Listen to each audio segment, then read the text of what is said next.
This podcast is a proud member of the Teach Better Podcast Network. Better today, better tomorrow, and the podcast to get you there. Explore more podcasts at www.teachbetterpodcastnetwork.com. Now let's get on to the episode.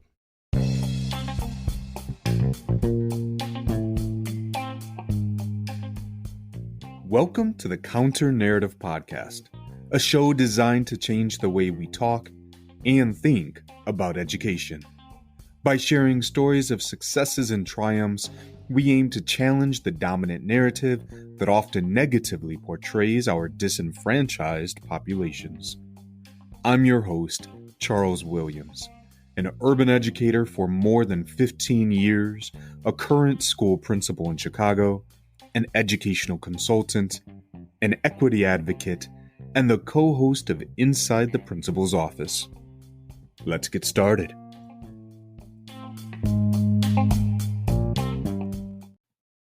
Hey, have you heard the news? Inside the Principal's Office has released a book, a best-selling new release on Amazon. This book is perfect for any current or aspiring educational leader. Broken down into 40 weeks, this book is filled with reflections and practical advice from 3 educational administrators and provides space for reflection to facilitate growth. Join other leaders from around the world who have already ordered their copies to join in on upcoming book studies and workshops. Order your copy on Amazon today. This episode is a Pause to Ponder segment. These bi-weekly sessions will allow me to share with you my personal thoughts and reflections on a wide spectrum of topics as they relate to education. It is my hope that you will be able to take something from these segments and apply it in a meaningful way as you continue to do amazing work. Remember, while we all have different roles, we all have a single job: educating our students.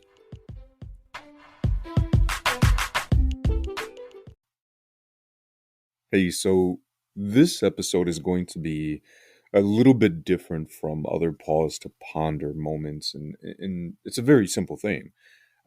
I don't know whether you realize this or not, but oftentimes there's a lot of work that goes into these episodes. I think about what I want to write about. I spend an awful lot of time scripting it out, if you will, going over the language, making sure that things make sense, and then, of course, recording it and all the post-production things. And it takes an incredible amount of time in order to do one of these episodes. So tonight, it's a Thursday night. This episode will be airing tomorrow morning. And to be frank, I don't have that large amount of time in order to do all the work that I normally do. So I'm going to make this an authentic, and not to say the others aren't authentic, but this is really just going to be a reflection. It's me sitting here sharing my thoughts, not reading from a script. And so I do want to apologize in advance, for any disruptions or tangents or whatever it may be. So here we go. Here we go. So, there's a lot of conversations in education around relationships, or as Sloan and I, and again, I always say I'm going to give her credit, around rapport, the idea of building mutual trust, mutual relation, or trusts, relationships built on mutual trust and understanding and respect. And we talk a lot about that. And I don't know if if any of you are experiencing this, but I know I am, that it seems that ever since we have been back from the pandemic, there's a lot of conversations around building relationships and trust and caring. But it doesn't seem as if we are all acting upon those concepts. I find myself more and more having conversations with individuals and asking, why aren't we really having conversations? Why are we not engaging in the difficult conversations that need to be had? And to be honest, it's frustrating because I hear it from third parties that somebody is upset or that somebody is concerned, and I open the door and I attempt to have those conversations, but I get the typical response of everything is okay. And I come to expect some of that as the leader of a school. Oftentimes, people don't want to admit that something's wrong. People don't want to admit that they're struggling with something, regardless of how well you try to build relationships and rapport with your staff. It happens.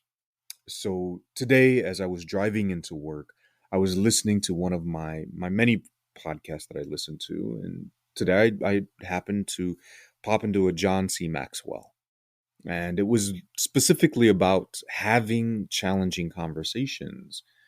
And something that John mentioned in that podcast was the idea around candor and care. And I'm going to summarize some of that and apply it to what I'm experiencing and I'm assuming that is experiencing out there for other individuals and maybe how we can move forward. But he talks about candor, right? Candor just being the open, the honest, being upfront, being transparent, and candor is essential. And obviously the care portion I think is self-explanatory. But he talked about needing to have a balance of both of these in order to have difficult conversations. You see, if you have care but no candor, you essentially have relationships that are not authentic. Yes, I care about you, but I'm not going to be open and honest and authentic with you. There's no candor there. And so you can't call that rapport. It is a relationship, but it's truly not a positive relationship because I'm not being open and honest with you. On the other side, you have candor without care, which is no good, right? I'm going to be open and honest with you without any regards for how you're feeling. And we know those relationships. Thank you for being honest with me. But if you're not communicating that out of a place of care, then you're going to drive a wedge between us. And so, again, you don't have a relationship. And so I'm wondering, with these concepts in mind, how many of these avoidance of having difficult conversations stems from care without candor? Right? We are so focused on building relationships where we are saying we must be able to be okay with one another, love on one another, and those things are essential. But I don't think we focus enough or have enough conversations around the candor portion of being open and honest and transparent with someone else and sitting them down and saying, look, I need to share this with you because I care enough about you in order for you to grow as a person. I care enough about you in these situations because I want us all to do better. So instead, it's I care about you, but I don't want to make waves. I don't want to cause issues. So I'm not going to say anything in an attempt to, I guess, appease individuals. In reality, we're damaging those relationships. And it's literally an aha moment, I guess, if you will, that I had on my way to work this morning. And, as I'm at the principal conference, the Illinois principal conference next week, I'm hoping to connect with some of my fellow leaders and have some conversations around how are we finding balance? How are you facilitating balance in both of these areas? Yes, we build relationships. Yes, we create spaces where we love one another, where we care for one another. But also, how can we create spaces that encourage candor without fear of repercussions, without fear of hurting someone's feelings, right? To say it's okay to be open and honest. It's okay to have these difficult conversations with everyone. And I think it's super critical that teachers and staff can have those conversations with us as leaders. And to be honest, I think a part of that stems from how we as leaders model those expectations. I mean, I'll be honest, I don't like to have difficult conversations. I don't know anybody who really enjoys having them for the right reasons. Yes, there are people who enjoy arguing and the drama and all of those things, but that's not having a difficult conversation, right? We enter into challenging conversations with the idea, with the goal of saying, how do we benefit from this conversation? How are we both moving to a better space? And I think a lot of times we're afraid of that. And I say that from my own personal space. And so I'm just curious, as you as listeners, and how do you engage in these challenging conversations, understanding that they need to be had, understanding that the avoidance of them doesn't make things better, but in reality causes additional damage. How do you recognize that people are avoiding these conversations, and maybe you facilitate them, you initiate those conversations with somebody who's being reluctant? So that's it. I don't know. Not without a list of show notes, without my script, I have no idea of where I went with this. It's just, we are struggling in this post-pandemic world.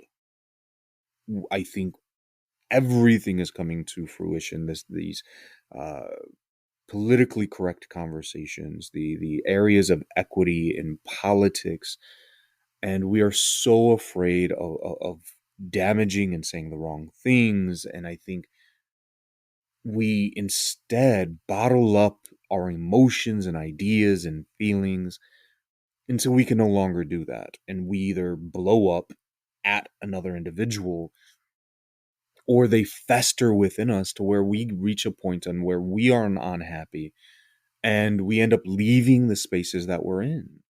When in reality, a simple conversation, albeit challenging, maybe could have had drastically different outcomes had we simply figured out how to balance candor and care.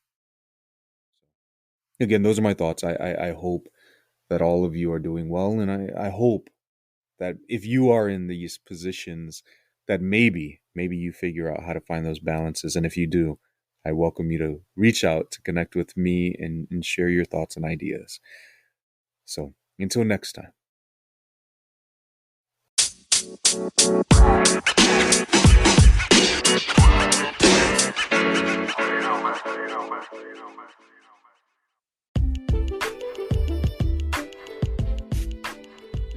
I want to thank you for listening to the Counter Narrative Podcast. If you're enjoying the show, please be sure to like, subscribe, and of course, share it with friends and family. I'd also love to hear your thoughts about the show, so please leave a comment or two as well. Now, I'm not sure what platform you're using, but the show can be found on Anchor, Google Podcast, Apple Podcast, Spotify, and plenty of other platforms.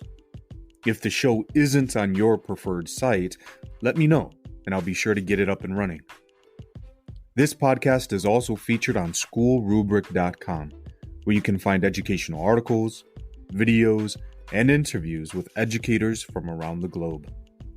Be sure to connect with me and other listeners by following the show on Twitter at the CN Podcast and joining the show's Facebook group. Take care.